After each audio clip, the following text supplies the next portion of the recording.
Hello friends, कैसे हो आप सब लोग। मेरा नाम है सुनील वर्णा, मेरे चैनल का नाम है के इलेक्ट्रिकल। हम पढ़ रहे थे इलेक्ट्रिशियन ट्रेड थ्योरी। उसी चैप्टर में हम आज का टॉपिक है आग से सुरक्षा। आग से सुरक्षा को हम श्रेणियों में बांटते हैं। श्रेणी में इसलिए बांटते हैं कि उसमें हमने कैटेगराइज करते हैं ताकि, क्योंकि अलग अलग श्रेणी में अलग अलग आग बुझाने की विधि होती है, ठीक है। सभी में एक विधि नहीं हो सकती, इसीलिए हमने इनको श्रेणी में बांटा है। हम पढ़ेंगे जैसे कि हमने मोटे मोटे तौर पे हमने बांट दिया ठोस, लिक्विड, गैस। क्या बांटा हमने? ठोस, लिक्विड, गैस। जैसे कि हम पढ़ते आ रहे हैं, हमारे 3 तरह के एलिमेंट होते हैं। ठोस होता है, लिक्विड होता है, गैस होती है, और चौथा तरह का होता है धातु और इलेक्ट्रिकल, ठीक है। तो हमने इनको 4 श्रेणी में बांटा है। 4 श्रेणी में इसलिए बांटा है क्योंकि हमारे इलेक्ट्रिकल का भी पार्ट है इसमें। हमें मेन तो इसी पे आना है। तो हम जैसे कि पहले देखते हैं श्रेणी ए।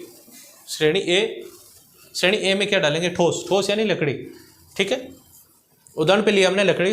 जब लकड़ी जलती है, आग लगती है, तो उसमें हम क्या करेंगे? पानी का प्रेशर से उसको आग बुझा सकते हैं, ठीक है। श्रेणी बी, पेट्रोल व डीजल। पेट्रोल और डीजल में हम पानी का इस्तेमाल नहीं कर सकते, क्योंकि हम जब पानी का इस्तेमाल करेंगे ना तो उसमें आग बढ़ेगी, उसमें आग बुझा नहीं सकते हम, ठीक है। ना ही उसमें मिट्टी डाल सकते हैं। इस पर तो हम लकड़ी की अगर आग जल गई तो हम पानी डाल सकते हैं, मिट्टी डाल सकते हैं। बट उससे जब लिक्विड की बात आती है, जो ज्वलनशील पदार्थ है पेट्रोल व डीजल, उसमें ऐसा नहीं होता है। तो उसमें हमें क्या करना पड़ता है? हमें उसमें फॉग का इस्तेमाल करना पड़ता है, ठीक है। तीसरी श्रेणी आती है गैस। गैस जैसे कि हमारे घर में जो एलपीजी सिलेंडर है, ठीक है। तो एलपीजी सिलेंडर में जब भी आग लग जाती है तो हमें एक चीज़ का ध्यान रखना है कि हमें उसमें पानी का इस्तेमाल नहीं करना है, नहीं फॉग का इस्तेमाल करना है। क्यों? कि अगर पानी का इस्तेमाल करते हैं, पानी में क्या होता है? क्या होता है पानी में? H2O, ये पानी का फॉर्मूला है। तो इसमें क्या हुआ? ये है ऑक्सीजन। जब भी गैस को ऑक्सीजन मिलेगी तो बढ़ेगा, ठीक है। तो हम इसमें पानी का इस्तेमाल नहीं कर सकते, ठीक है। फॉग का इस्तेमाल नहीं कर सकते क्योंकि फॉग में भी ऑक्सीजन होती है, ठीक है। तो हम उसका भी इस्तेमाल नहीं कर सकते। हमें मेन पर्पज़ है गैस का, अगर हमें आग को बुझाना है तो हम क्या करेंगे? उसमें CO2 यानी कार्बन डाइऑक्साइड की मात्रा बढ़ेंगे। जैसे कार्बन डाइऑक्साइड की मात्रा बढ़ेगी, ऑक्सीजन लेवल गिरेगा, ठीक है।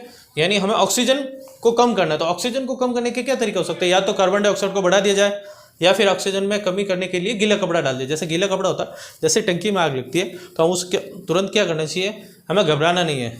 सबसे फर्स्ट तो हम क्या करें? रेगुलेटर को बंद कर दें।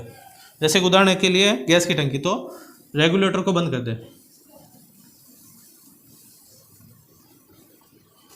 फर्स्ट बात तो अगर रेगुलेटर को आप बंद नहीं कर पा रहे तो आपको कुछ नहीं करना है। एक गीला कपड़ा लेना बड़ा सा, ठीक है, जैसे कंबल वगैरह कुछ भी। उस गीले कपड़े को पूरा गीला करके उसके टंकी के चारों तरफ उसको लपेटना है। लपेटने से क्या होगा कि उसमें जो ऑक्सीजन की जो सप्लाई है वो बंद हो जाएगी, ठीक है। जैसे ऑक्सीजन की सप्लाई बंद होगी तो हमारी आग बुझ जाएगी। चौथा पॉइंट हम लेते हैं श्रेणी डी। श्रेणी डी में क्या होता है? धातु और इलेक्ट्रिकल। यानी अगर धातु जो आग लगी है, जैसे धातु पे आग लगती है, या फिर जैसे धातु हमारा, जैसे इलेक्ट्रिकल का जो वायर है उसमें कॉपर वायर होता है।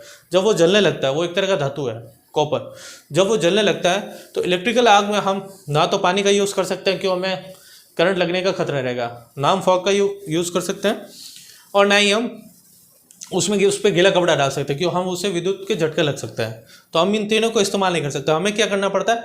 हेलोन नामक अग्निशामक यंत्र होता है जिसमें हेलोन गैस होती है, ठीक है। ये हेलोन गैस है। इस हेलोन गैस का उपयोग करना पड़ता है।